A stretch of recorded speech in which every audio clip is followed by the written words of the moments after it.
রাসূলুল্লাহ সাল্লাল্লাহু আলাইহি ওয়াসাল্লাম তার সমাজে দ্বীন বিজয় করে দেখিয়েছিলেন কিনা? তিনি রাষ্ট্রীয়ভাবে দ্বীন কায়েম করেছিলেন কিনা? তাহলে এই আয়াতের পূর্ণাঙ্গ বাস্তব রূপ রাসূলুল্লাহ দিয়েছিলেন, ঠিক কিনা জোরে বলেন।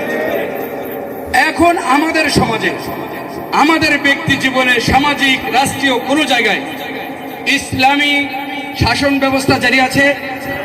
যদি না থাকে তাহলে কুরআনুল কারীমের আয়াতে যে বলা হয়েছে দ্বীনকে প্রেরণ করা হয়েছে, ধর্মকে এজন্য প্রেরণ করা হয়েছে সমস্ত ধর্মতন্ত্র মন্ত্রের উপর এটাকে প্রতিষ্ঠা করার জন্য। যেহেতু সমাজের কোথাও আমাদের ইসলাম ধর্ম প্রতিষ্ঠিত নেই, ইসলামের আইন কানুন প্রতিষ্ঠিত নেই, এই দিক থেকে আমাদের উপর এটা ওয়াজিব ফরজ হয়ে গিয়েছে ওই সমস্ত স্থানে ইসলামী আইন কানুন প্রতিষ্ঠা করার চেষ্টা করা, ঠিক কিনা জোরে বলেন। সংগ্রামী সাথী ও বন্ধুগণ, আপনারা জানেন এই আইন চেষ্টা করবে কে? 92% মুসলমানের দেশে সবাই তো চেষ্টা করার কথা ছিল, কিন্তু আমরা গুটি কয়েক যখন চেষ্টা করি আমার সহযোদ্ধা, আমার সহপাঠীরা আমাকে বাধা দেয়।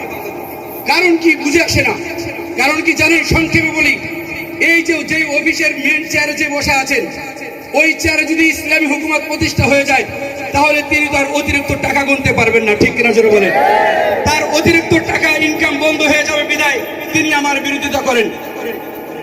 যিনি বড় চেয়ারে বসে আছেন সেখানে যদি ইসলাম প্রতিষ্ঠা হয়ে যায় তাহলে তো তিনি অতিরিক্ত ইনকাম করতে পারবেন না, এই জন্য তিনি আমার বিরোধিতা করেন। আমি বলি তারা না বুঝে বিরোধিতা করে। আমাদের ব্যর্থতা হলো আমরা আমাদের প্রতিটি মানুষের কাছে ইসলামের সৌন্দর্য তুলে ধরতে পারিনি, ইসলামের হুকুমত তুলে ধরতে, ইসলামের সৌন্দর্য তুলে ধরতে পারিনি।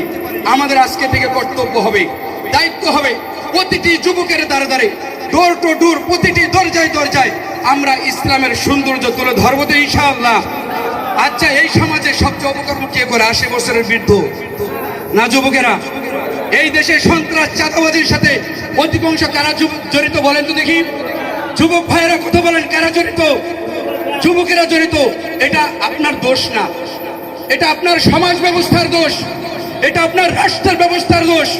সমাজ ব্যবস্থা যদি এমন হতো যে সমাজের প্রতিটি যুবককে ইসলামী আদর্শে আদর্শবান করব, তাহলে আমার যুব সমাজ আজ ফেন্সিডিল আর ইয়াবার নেশায় মত্ত থাকতো না, ঠিক কিনা জোরে বলেন। আজ যদি রাষ্ট্র ব্যবস্থা এমন হতো প্রতিটি যুবককে আমি সুন্নত নবীর আদর্শে আদর্শবান করব, খোলাফায়ে রাশিদিন ওমরের আদর্শে আদর্শবান করব, সিদ্দিক আকবরের আদর্শবান করব, তাহলে আমার যুবক আজ আত্মহত্যার পথ বেছে নিত না, ফেন্সিডিল আর ইয়াবার পথ বেছে নিত না, আমার যুবক আজ নেশায় বেছে নিত না। এই জন্য আমার যুবক নষ্ট হওয়ার পিছনে আমি সর্বপ্রথম দায়ী করব এই দেশের শাসন ব্যবস্থা, এই সমাজের শাসন ব্যবস্থা। আমাদের কি করতে হবে? এই শাসন ব্যবস্থার পরিবর্তন করতে হবে। ছাত্র জনতার অভ্যুত্থানে যেরকম রাষ্ট্রের ব্যবস্থা পরিবর্তন হয়ে গেছে, আরেকটা যে অভ্যুত্থান দরকার, যেই অভ্যুত্থানে ইসলামী রাষ্ট্রের ব্যবস্থা হয়ে যাবে ইনশাআল্লাহ। এই জন্য সকলকে উদারতা আহ্বান জানাচ্ছি, আসুন কাঁধে কাঁধ মিলে কাজ করি, ইসলামের সৈনিক হিসাবে কাজ করি। ইসলামের সৈনিক হিসেবে কাজ করতে রাজি আছি ইনশাআল্লাহ। আজকে যদি নিয়ত করেন, আজকে রাত্রে যদি মারা যান, ওলামায়ে কেরাম আছেন শাহাদাতের মৃত্যু পেয়ে দুনিয়া থেকে চলে যাবে। কারণ ইসলামের এক একজন সৈনিক তিনি যে অবস্থায় মারা যাবেন তার দরজা হবে শাহাদাতের দরজা। এই জন্য সংগ্রামী সাথী ও বন্ধুগণ, আমরা চেষ্টা করবো তো ইনশাআল্লাহ। যুবক ভাইরা চেষ্টা করবেন তো ইনশাআল্লাহ।